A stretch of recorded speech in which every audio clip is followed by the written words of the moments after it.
কি রে পল্টু, বাড়িতে গরম জল নিয়ে এসেছিস কেন? কি করবি? এখনই বলছি।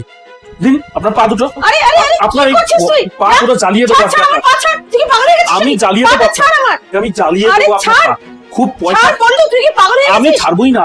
আপনার লোকের পয়সা খাওয়ার খুব শখ না? আমার মায়নাটা দিন, নালে আপনার পা জ্বালিয়ে দেবো। আমি ছাড়, ছাড় আমার পা। আমি ছাড়বো না। আগে আমার টাকা দিন, নালে আপনার পা জ্বালিয়ে দেবো আজকে আমি। দাঁড়া, আমি টাকা দিচ্ছি, ছেড়ে দে আমাকে। এখনই চাই আমার টাকা। আচ্ছা আচ্ছা আচ্ছা, আমি তোর টাকা এখনই দিচ্ছি। প্লিজ তুই আমার পাটা ছাড়।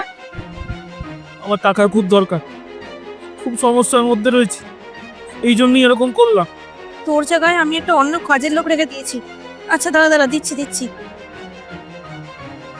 কোথায় গেল আমার টাকা? আমি তো টাকাটা এখানেই রেখেছিলাম, ঘরে তো আর কেউ আসেনি। ওই যে দিদি, ওই যে নতুন কাজের লোকটা এসছে না, ও এই ঘরে আসছিল ঝাড়ু পোছা করার জন্য। আমি তখনই ওকে বলেছিলাম যে এই ঘরে আসতে না।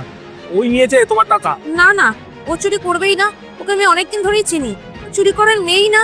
আরে আজকালকার লোকেরা পয়সার জন্য সবকিছু করতে পারে, জানেন আপনি? হ্যাঁ, সেটা তো আমি দেখলামই। না না দিদি, আমাকে ক্ষমা করে দিই। আমি এরকম করতে চাইনি, আসলে খুব অসুবিধার মধ্যে আছি, তাই এই সব করেছি।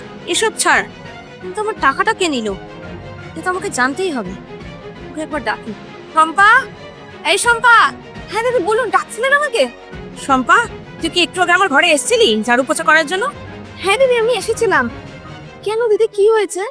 আমি আমার টাকাটা পাচ্ছি না, এই ব্যাগেই রেখেছিলাম। তুই দেখেছিস? না দিদি, আমি তো ঝাড়পোছ করার জন্য শুধু এসেছিলাম, আমি তো করে চলে গেছিলাম। সত্যি কথা বল, এই বাড়িতে কিন্তু আজ পর্যন্ত কোনো চুরি হয়নি। যদি সত্যি কথা না বলিস, আমি কিন্তু পুলিশকে ডাকবো এক্ষুনি। সত্যি দিদি, আমি চুরি করিনি। বিশ্বাস না হলে আমার ব্যাগটা তুমি দেখে নাও। হ্যাঁ দিদি, আমিও তো এইখানে কত বছর ধরে কাজ করছি। আপনি আমার ব্যাগও চেক করুন।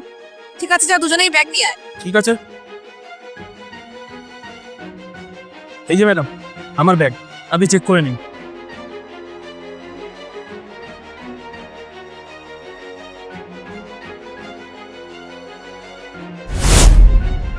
এটা কি?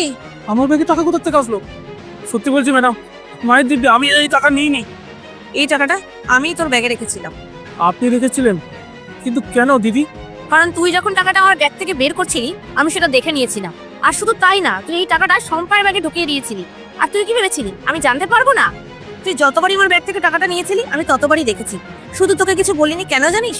আমি ভেবেছি তোর হয়তো খুব দরকার, তুই হয়তো খুব বিপদে পড়ে টাকাটা নিয়েছিস। সেই জন্য আমি ভেবেছিলাম তোকে সম্মানের সহিত এই বাড়ি থেকে চলে যেতে বলবো। কিন্তু তুই তার যোগ্যই নোস। তুই যেই থালায় খেলি, তুই সেই থালায় ফুটো করলি। ম্যাডাম আমাকে ক্ষমা করে দিন, আমি লোভে এরকম করেছি। চুপচাপ এখান থেকে বেরিয়ে যা, আমাকে পুলিশ ডাকতে বাধ্য করিস না।